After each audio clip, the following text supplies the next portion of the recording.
Hello, Americans. Another friend subscribes around the world. Right here, man. We're out in the trading post. Got the swamp cooler going. Man, it's 103 out there right now. Dude, it's so hot.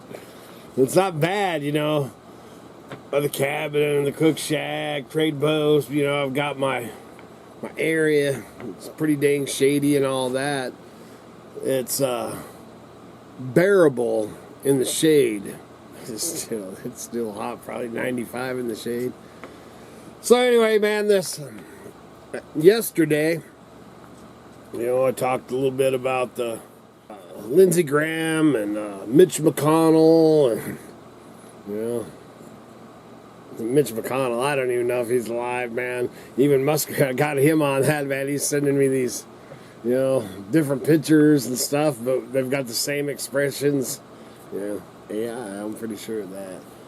So then, man, working away and all that, and you know, just kind of got the YouTube rolling, you know, and I guess, you know, you're in that genre or whatever, and it starts going into some, you know, other videos, and man, there is so much crap going on, man. You know, it's beyond a bad movie. I don't even know, you know, we're living it. You're living it. I'm living it. We're all living it. You know, and then over there a minute ago was sitting and talking to Katie and Miss Kitty and I can't even remember. I think it was about box fans. You know, a box fan. You know, fan. You know, I used to pick up a box fan for $10. The other day I was in there, $25. $25 for a box fan. That was the cheapest fan that Walmart or whatever had. $25 for a box fan. $10 usually what I pay for those. Unreal, man. Everything is just so expensive. Man, I feel for all you out there paying rent, man, especially the rent. And man, it used to be, you know, that rent was more than a mortgage, but I don't know about that now, man. But anyway, man, I tell you, I could just sit here and just ramble on about so much. I mean, everything from political to basically it's all political one way or another. Anyway, I'm going to share some of these videos of this crap that I was listening to. I just got an eviction notice at my apartment. Yeah. You want to know how much it costs to live in my apartment? $1,800 a month. Yup, for a one-bedroom in Madison, Wisconsin. But needless to say, guess how much I make? Yep, guess. Get it off your chest. I guess you won't. There's no chance you'll get it. I make $7.25 an hour. The minimum wage, yep. And it's fine. As a server, you know, you usually rely on tips, and more times than not, I get tipped generously. But I'll tell you what, $1,800, that is 100% always more than half of my 2 combined paychecks for the month. That is right. More than half of my monthly reoccurring income goes to just paying off my rent. That's not even including my groceries, going out, electricity, all of those other things, okay? All those other expenses. That's absurd. What is wrong with Wisconsin prices? Why have they all of a sudden surged? The Midwest was supposed to be a place of peace, of stability. You could get a freaking house here for like under $200K. And now prices have gone through the roof. This is absurd. What is going on? I really do think the continued push by billionaires to develop AI data centers at the complete outrage and resistance from the locals that would be impacted by said data centers is an indication that we are past pretending that we live in a democracy. We are fully in a plutocracy. I've been following really closely what's happening in Box Elder County, Utah, where Canadian billionaire Kevin O'Leary is trying to build the world's largest data center, a $100 billion project, okay? This would be the largest data center in the world at over 40,000 acres. And at full capacity, the data center, which is called the Stratos Project, is set to use 9 gigawatts of electricity. More than double the entire amount of electricity used by Utah as a whole.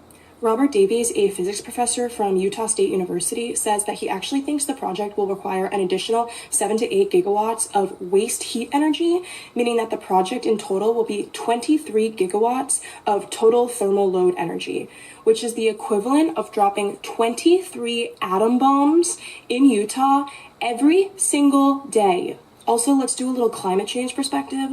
Since the turn of the 20th century, it is estimated that Utah's overall temperature has increased by 2.5 degrees Fahrenheit, okay? Now, Davies estimates that this project would increase Utah's daily temperature by 5 degrees and Utah's night temperature by 28 degrees. Right now, 90% of Utah is in a drought. Do you know what happens when you take one of the driest states in the nation that is already having 53% of the lake bed of Salt Lake exposed and you crank up the temperature even more? I feel like you can probably assume what happens. Now here's the decline of democracy part. Last week, Box Elder County officials held a meeting where they were going to vote on whether or not to approve this project, and hundreds of residents came to protest and to express their outrage. The commissioners did not allow public comment. Only to be told commissioners weren't taking comments. Why won't they let people talk? Why won't they let us ask questions? They did not allow public comment from something that is set to completely destroy the environment in which these people live and pay their tax dollars. And then the county commissioners threatened to call the cops on these people. I have law enforcement here who will remove you from the meeting. And then they moved it to a virtual meeting so that there couldn't even be any public participation, where they unanimously approved the project. Fed up with the resident uprising, the commissioners left the room to conduct the meeting virtually and promptly approved the project. And here's something that I don't see people talking about, is that in 2025, Utah passed a data center tax incentive. So all of the machinery used to create a data center will not be taxed. So Kevin O'Leary is getting a tax break to build his $100 billion data center using publicly available resources, using these citizens' water. And then, in response to all this protest from the residents that live in Box Elder County, Kevin O'Leary had the audacity to say that those were paid protesters from out of state, which there is zero proof of. We think over 90% of the protesters are actually not people that live in Utah or Box Elder County. They're being bussed in. Because he is so full of shit. And he knows how detrimental this will be to the people that live in Utah and does not care at all. He's just pretending that there's no opposition to his project while he gets richer and the people that live in Utah die of thirst. That little black notch right there at the top of your iPhone, guess what? It is not a camera. It is a full biometric mapping system. It's called the True Depth Camera System, and it projects over 30,000 infrared invisible dots onto your face, building a precise 3D model in real time. Not just your face shape, but your movement, your muscle movement, your eye tracking, your micro expressions. That is how Face ID recognizes you instantly. However, here's something interesting you may not know. That same data can be used to detect emotion, focus, fatigue, stress, engagement. Apple says that it stays on your device and they say it's encrypted. But let's, look out at the bigger picture for a second. Apple Inc. has filed patents around gaze tracking and attention detection. Ford Motor Company has patents for monitoring driver behavior and emotional state. Advertising platforms already optimize based on how long you look at something. Like there know if you stop, if you scroll, if you, change pages. So now let's connect all of those dots. A device that knows exactly where you're looking and how long you look and how your face reacts. This is crazy, and it's behavioral data at a level that we have never had before, and it goes way beyond security. But I kind of think the most important question isn't like what they're doing with it right now. It's what is going to happen with it when the policy changes. Because policies definitely change overnight once the innocent infrastructure is built and the hardware is already just in our hands and we are used to it. I don't believe this is about just unlocking our phones. I believe it's about training people to normalize being scanned, mapped, and read all day, every day. So that when we're finally in like the Minority Report phase of this Orwellian control, all of these conveniences will definitely be weaponized against us. The United States really does feel like it has already collapsed. This feels like a failed nation that is just being propped up by a bunch of billionaires and corporations to keep milking the people. Because as far as a country providing functionality for its citizens, this country fails in almost every respect. We have no checks and balances, no separation of powers. We have a political system saturated in money and corruption. In fact, political bribery has been legalized in this country. Every single one of our political representatives, almost across the board, is bought and paid for. We have unaffordable housing, unaffordable healthcare, unaffordable costs of living. And meanwhile, we have militarized police and perpetual war that no one asks for. So anyway, this country, like I said before, already feels like it is a failed nation, and we are just going through a charade of functionality. Some people aren't really living anymore. They're just surviving quietly. They still go to work, they still pay bills, they still answer texts, still handle responsibility. So no one even notices anything's wrong. But on the inside, they feel disconnected from their own life. Like they've been stuck in survival mode for so long, they forgot what peace even feels like. And honestly, I think a lot more people feel this way than anyone realizes. So I'm out to eat at the Krusty Krab, and I just got my receipt back after I finished my meal. I dined in, but look at this receipt. So I get a Krabby Patty. They charged me $3 just to add pickles to it. I got a Krusty Krab pizza, was delicious, a Diet Dr. Kelp, but they charged me $1.50 to add ice to my drink and 75 cents for the straw. I got 2 tartar sauce packets and they charged me 75 cents each for those, 40 cents each for the 2 ketchup packets that I got. $1 for silverware. No, it's $2 for silverware. And mind you, these are plastic silverware, not even real silverware. 3 napkins cost me $1.50, so that's 50 cents each. A tray usage fee, a booth fee for sitting at a booth, a table cleaning fee of $1.25, and they charged me an included tip of $12.10. Do not eat at the Krusty Krab. This is where we are in society. That's 8 pieces of chicken and some rice for $15. $15 for this. $15. Does anybody else have the feeling like there's not going to be any restaurants left if this is what's happeing? Like, I'll pay $20 for Five Guys because I feel like it's worth it, but $15 for 8 pieces of chicken and a bunch of rice, not worth it. This is ludicrous. My husband and I are at Meijer right now, and I just thought y'all would love to see how they're price gouging the of meat in an already horrible economy. So as you can see, this slab of ribs is being told that we're getting a huge special savings because it's 10% off, $19.62, right? For 7.29 pounds. 7.29 pounds. All right, put it on the scale, babe. How many pounds did that say? 3.5. These people are so criminal, it's ridiculous.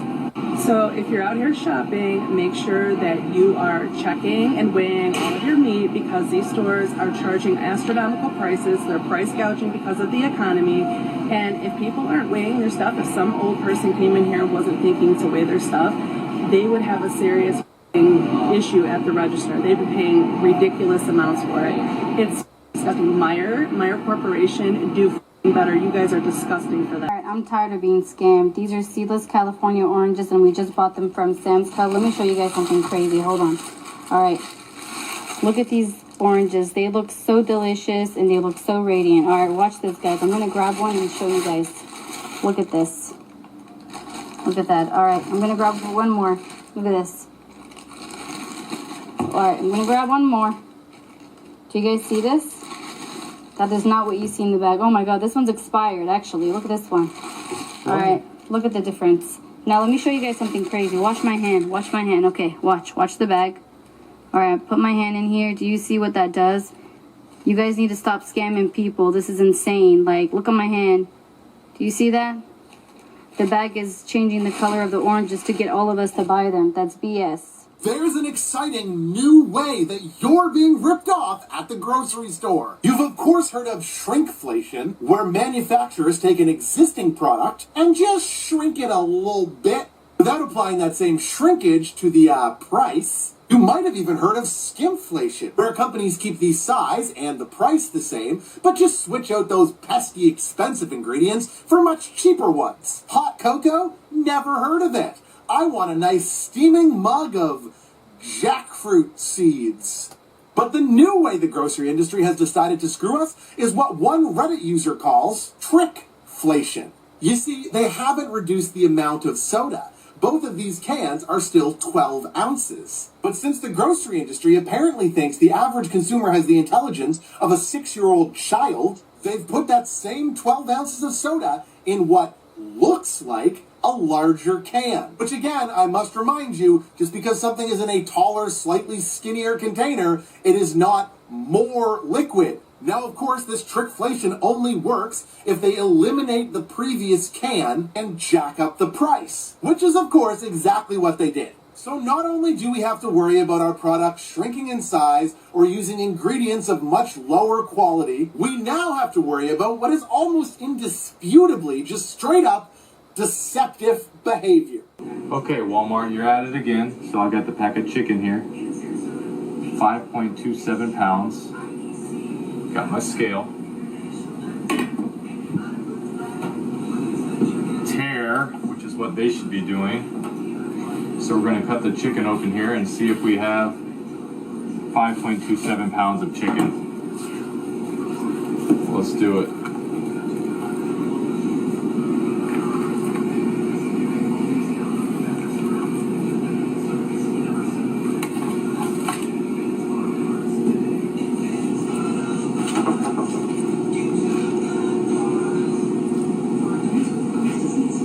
.63 pounds of chicken, charged for 5.27 pounds.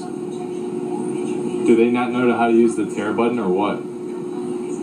Pretty sure this is illegal. This is one 5-pound bag of potatoes. Look at what it weighs.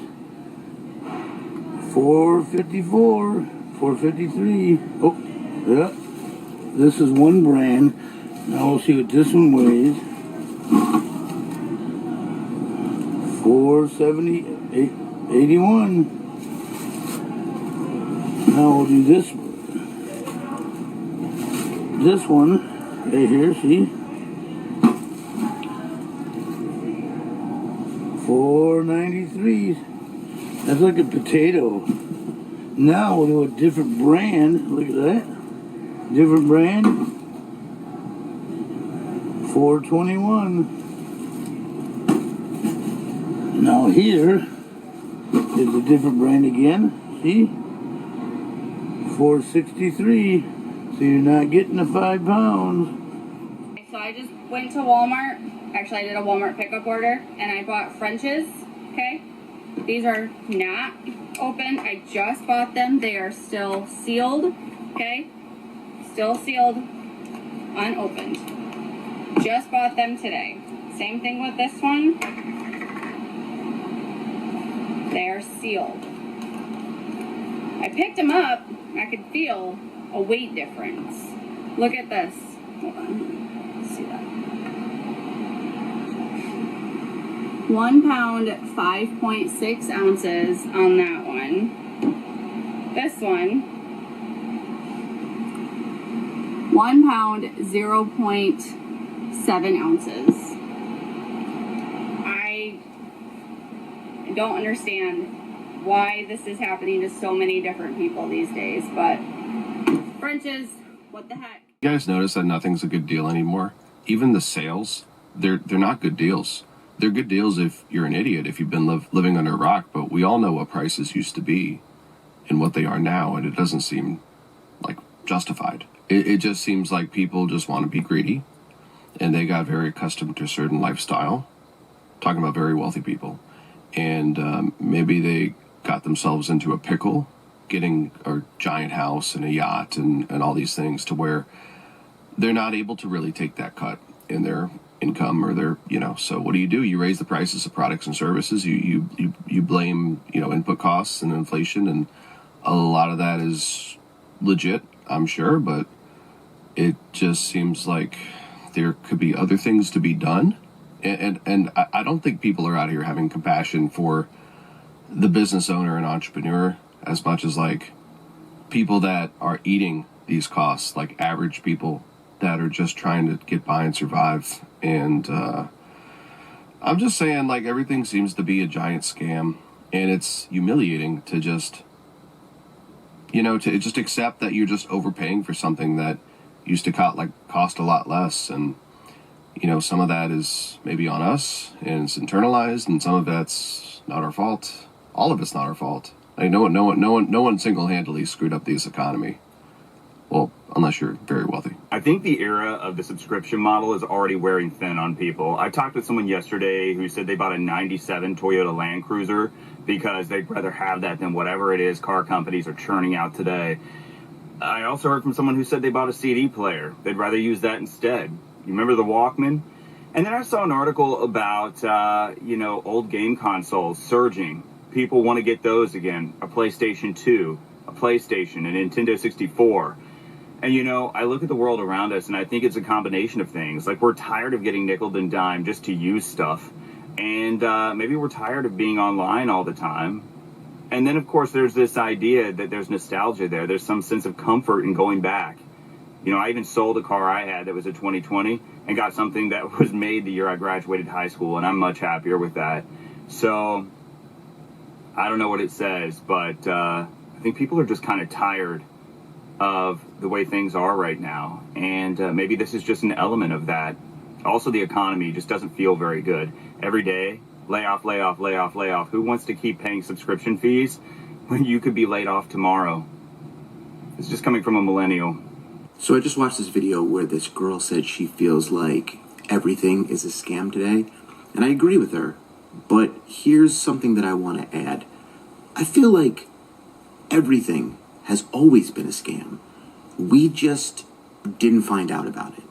Like, we didn't have apps like this that could show us things are a scam, and we couldn't talk to each other on apps like this to verify things are a scam. And also, we didn't have the resources to go back and look at things from the past to find out that they were a scam. So, is everything a scam today? Yes. Was everything always a scam? Yes. Will it continue in the future? Unfortunately. But at least we find out about it quicker. Whereas before we would just go around clueless forever. Well, so there it is. There's some more. Man, my heart just breaks for so many folks, Man, that one kid making $7.25 an hour and his rent's $1,800 a month. Holy crap, man!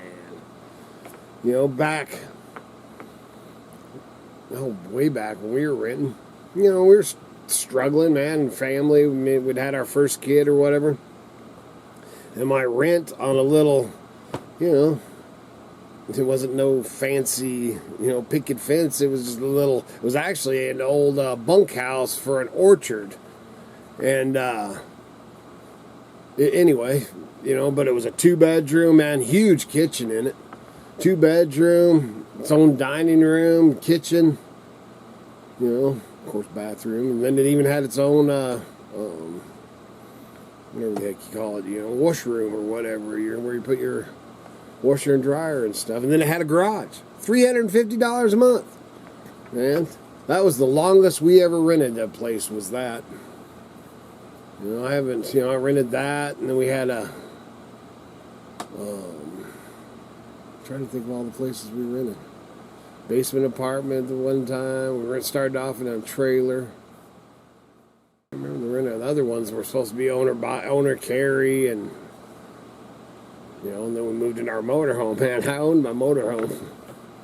So, I can't even think of any other places we I rented the store. We actually lived in my store behind, behind closed doors, behind the store. But anyway, man, and the rent on that store, I think, was $2,000 or $1,800 a month, and that was on a store. $1,800 a month for a one-bedroom apartment. Well, you all be careful out there, man. Watch your top knot. Prayers for everybody out there, because I think it's going to get worse. I think it's going to get a lot worse. So, and now, here as we're getting closer into fall, we ain't hearing about it much, but I think the food shortage, you're really going to see food shortages come fall. So, hang on to your hat. Good Lord willing. And them creeks don't rise. We'll be back again tomorrow. See ya.